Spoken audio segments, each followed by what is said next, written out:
महंगाई के इस दौर में गंभीर बीमारियों का इलाज मध्यम वर्गीय परिवार की वर्षों की जमा पूंजी खत्म कर सकता है। ऐसे में हेल्थ इंश्योरेंस आर्थिक सुरक्षा का बड़ा सहारा है।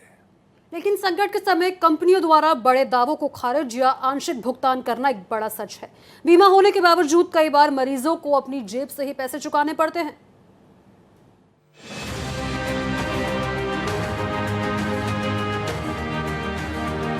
भारत में मेडिकल खर्च सामान्य महंगाई से लगभग 2.5 गुना तेजी से बढ़ रही है। रिपोर्ट के मुताबिक 2026 में मेडिकल लागत में करीब 11.5% की बढ़ोतरी का अनुमान है, जबकि सामान्य महंगाई मात्र 4.1% है। महंगी तकनीक, क्रॉनिक बीमारियां और स्पेशलिटी दवाएं इसके प्रमुख कारण हैं। दूसरी ओर IRDAI 2023-24 के अनुसार कंपनियों ने लगभग 2.69 करोड़ रुपए क्लेम सेटल किए, लेकिन 11% क्लेम खारिज और 6% लंबित रहे।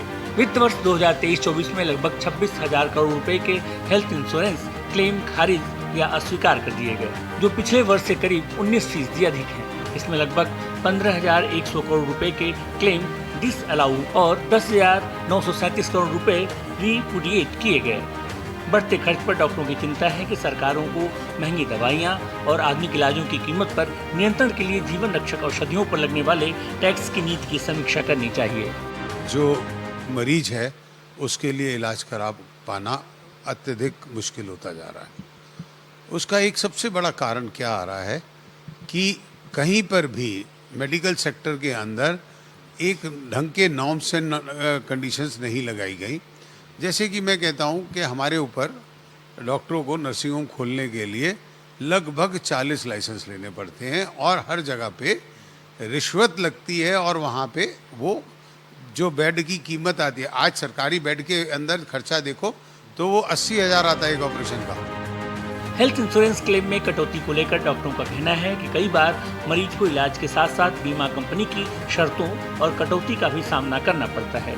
प्रीमियम देने के बाद अगर मरीज को इलाज की रकम का एक हिस्सा अपनी जेब से देना पड़े तो उसके मन में स्वाभाविक तौर पर सवाल उठता है कि आखिर बीमा सुरक्षा कितनी प्रभावी है। आम आदमी जब मेडिकल इंश्योरेंस कराता है तो उसके दिमाग में होती है कि भाई मैंने तो इंश्योरेंस करा लिया, अब 2 लाख का कराया, 5 लाख की जैसी जिसकी हैसियत रही उतना कराया। बट जब वो हॉस्पिटल पहुंचता है तो इसमें बहुत सारे उसकी जो कमियां हैं उसे जाहिर होती है। पहली बात कि आपने अगर 2 लाख का इंश्योरेंस कराया है तो भैया मेरा रूम रेंट तो 6,000 है, अब ये 2,000 आपको मिलेंगे रूम रेंट, 4,000 रुपया आप डेली एक्स्ट्रा दोगे। मरीज की परेशानी कागज पर बीमा सुरक्षा देता है, लेकिन अस्पताल के बिल के वक्त मरीज और उसके परिवार को असली तस्वीर का सामना करना पड़ता है। मरीजों की शिकायत है कि पॉलिसी लेते समय कवरेज और क्लेम की बात आसान लगती है, लेकिन क्लेम के वक्त कई तरह की शर्तों और कटौतियों का सामना करना पड़ता है। जी, सबसे बड़ी बात आपने जो आज मुद्दा उठाया है इसके लिए मैं आपको साधुवाद देता हूँ। ऐसा है कि मध्यम वर्ग तो पहले ही मार झेल रहा है महंगाई की, बुरी तरह से वो महंगाई से त्रस्त है, उसको कोई भी सहूलियत मिल नहीं रही है किसी भी तरह से, ना जनता की ओर से, ना मार्केट की ओर से, ना सरकार की ओर से।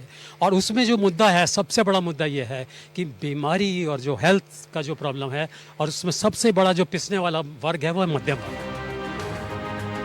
इलाज महंगा हो रहा है और मेडिकल महंगाई सामान्य से बहुत ज्यादा है।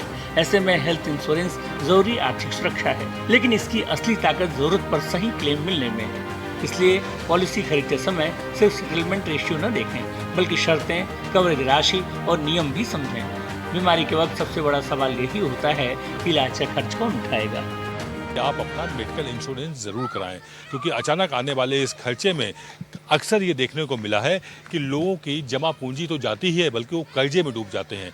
इससे बचने के लिए मेडिकल इंश्योरेंस कराएं, लेकिन बड़ी सावधानी के साथ। शुरुआत में सभी मेडिकल कंपनियां मोस्टली ये वादे करती हैं कि वो हर तरह का क्लेम देंगी, लेकिन ये बात देखने वाली होती है कि वो किस तरह का क्लेम देती हैं, कब देती हैं, किन परिस्थितियों में देती हैं। इन बात का खास ख्याल रखें। कैमरा पर्सन विकांत के साथ आदित्य द्विवेदी, भारत एक्सप्रेस, दिल्ली।